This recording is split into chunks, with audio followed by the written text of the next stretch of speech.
ನಮಸ್ಕಾರ ಭಕ್ತರೆ. ಇಂದು ನಾವು ಕೇಳಲಿರುವುದು ಕೇವಲ ಕಥೆಯಲ್ಲ, ಇದು ಗುರುತತ್ವದ ಮಹಿಮೆ. ಇದು ಕಲಿಯುಗದ ಕಾಮಧೇನು ಶ್ರೀ ರಾಘವೇಂದ್ರ ಸ್ವಾಮಿಗಳ ದಿವ್ಯಶಕ್ತಿ. ಗುರುವಿಲ್ಲದೆ ಜ್ಞಾನವಿಲ್ಲ, ಗುರು ಕೃಪೆಯಿಲ್ಲದೆ ಮೋಕ್ಷವಿಲ್ಲ.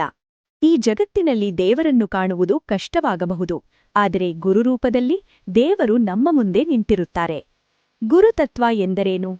ಗುರುವಂದರೆ ಕೇವಲ ಪಾಠ ಹೇಳುವವರಲ್ಲ.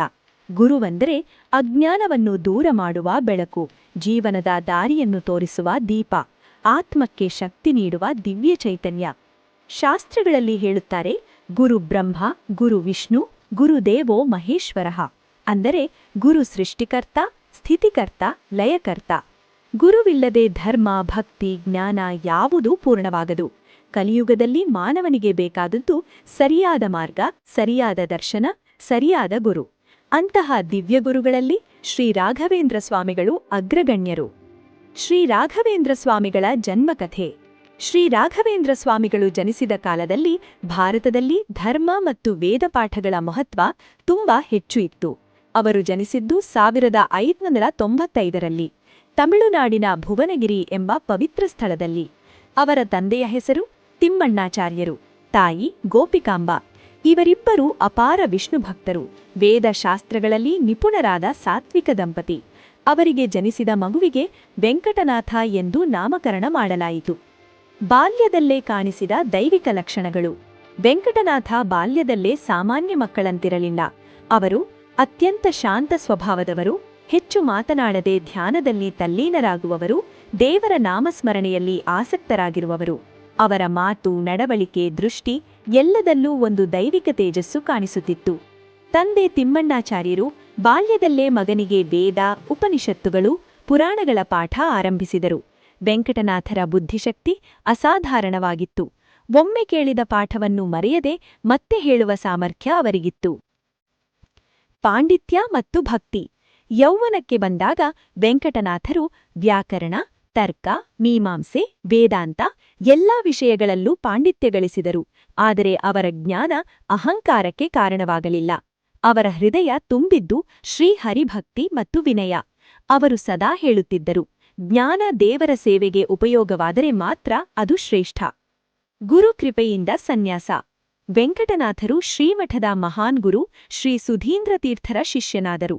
ಗುರು ಸುಧೀಂದ್ರ ತೀರ್ಥರು ಅವರಲ್ಲಿರುವ ದೈವಿಕ ಶಕ್ತಿಯನ್ನು ಗುರುತಿಸಿದರಿಂದ ಅವರ ಆಜ್ಞೆಯಿಂದ ವೆಂಕಟನಾಥರು ಸನ್ಯಾಸ ಸ್ವೀಕರಿಸಿ ಶ್ರೀ ರಾಘವೇಂದ್ರ ತೀರ್ಥ ಎಂಬ ದೀಕ್ಷಾನಾಮವನ್ನು ಪಡೆದರು. ಆ ಕ್ಷಣದಿಂದಲೇ ಅವರ ಜೀವನ ಸಂಪೂರ್ಣವಾಗಿ ಲೋಕ ಕಲ್ಯಾಣಕ್ಕಾಗಿ ಸಮರ್ಪಿತವಾಯಿತು. ಜನ್ಮದಿಂದಲೇ ಲೋಕಗುರು. ಶ್ರೀ ರಾಘವೇಂದ್ರ ಸ್ವಾಮಿಗಳು ಸಾಮಾನ್ಯ ಮಾನವರಲ್ಲ. ಅವರು ದೇವರ ಅನುಗ್ರಹದಿಂದ ಜನಿಸಿದ ಲೋಕಗುರು. ಅವರ ಜನ್ಮದ ಉದ್ದೇಶ ಒಂದೇ, ದುಃಖಿತರಿಗೆ ಆಶ್ರಯ, ಭಕ್ತರಿಗೆ ಮಾರ್ಗದರ್ಶನ, ಧರ್ಮದ ಸ್ಥಾಪನೆ. ಇಂದಿಗೂ ಅವರ ನಾಮಸ್ಮರಣೆ ಮಾಡಿದರೆ ಭಕ್ತರ ಜೀವನದಲ್ಲಿ ಅದ್ಭುತ ಬದಲಾವಣೆ ಕಾಣಿಸುತ್ತದೆ. ಮಂತ್ರಾಲಯ ಮಹಿಮೆ. ಶ್ರೀ ರಾಘವೇಂದ್ರ ಸ್ವಾಮಿಗಳು ಮಂತ್ರಾಲಯದಲ್ಲಿ ಜೀವಂತ ಸಮಾಧಿ ಪ್ರವೇಶಿಸಿದರು, ಆದರೆ ಇಂದಿಗೂ ಅಲ್ಲಿ ಅವರ ದಿವ್ಯಶಕ್ತಿ ನೆಲೆಸಿದೆ. ಮಂತ್ರಾಲಯ ಕಷ್ಟ ನಿವಾರಣೆಯ ಕ್ಷೇತ್ರ, ಅಸಾಧ್ಯ ಸಾಧ್ಯವಾಗುವ ಪವಿತ್ರ ಸ್ಥಾನ, ಭಕ್ತರ ಕಣ್ಣೀರನ್ನು ಒರೆಸುವ ದಿವ್ಯ ಕೇಂದ್ರ. ಅನೇಕರು ಹೇಳುತ್ತಾರೆ, ಸಾಲ ಸಮಸ್ಯೆ ನಿವಾರಣೆ, ಸಂತಾನ ಭಾಗ್ಯ, ರೋಗ ಪರಿಹಾರ, ಮನಸ್ಸಿಗೆ ಶಾಂತಿ. ರಾಘವೇಂದ್ರ ಎಂದರೆ ಉತ್ತರ ಸಿಗುವ ದೇವರು. ಶ್ರೀ ಗುರು ರಾಘವೇಂದ್ರ ಸ್ವಾಮಿಗಳ ಅದ್ಭುತ ಮಹಿಮೆಗಳು. ವಿಷ ಪ್ರಭಾವ ನಿವಾರಣೆ, ಮರಣದ ಅಂಚಿನಿಂದ ಭಕ್ತರನ್ನು ಉಳಿಸಿದ ಘಟನೆಗಳು, ಜಾತಿ ಧರ್ಮ ಭೇದವಿಲ್ಲದೆ ಕೃಪೆ, ಪ್ರಾಮಾಣಿಕವಾಗಿ ಬೇಡಿದರೆ ತಕ್ಷಣ ಫಲ. ಅವರು ಹೇಳಿದ ಒಂದು ವಾಕ್ಯ ಇಂದಿಗೂ ಸತ್ಯ, ನಾನು ಮಂತ್ರಾಲಯದಲ್ಲೇ ಇರುತ್ತೇನೆ, ನನ್ನನ್ನು ನಂಬಿದವರ ಕೈಬಿಡುವುದಿಲ್ಲ. ಇದು ಕೇವಲ ಮಾತಲ್ಲ, ಇದು ಲಕ್ಷಾಂತರ ಭಕ್ತರ ಅನುಭವ. ಗುರುತತ್ವ ಪ್ಲಸ್ ಭಕ್ತನ ಜೀವನ. ಗುರುವಿದ್ದವನಿಗೆ ಭಯ ಕಡಿಮೆ, ವಿಶ್ವಾಸ ಹೆಚ್ಚು, ಜೀವನದಲ್ಲಿ ದಾರಿ ಸ್ಪಷ್ಟ. ರಾಘವೇಂದ್ರ ಸ್ವಾಮಿಗಳನ್ನು ಮನಸ್ಸಿನಿಂದ ಸ್ಮರಿಸಿದರೆ ನಮ್ಮ ಒಳಗಿನ ಶಕ್ತಿ ಜಾಗೃತವಾಗುತ್ತದೆ.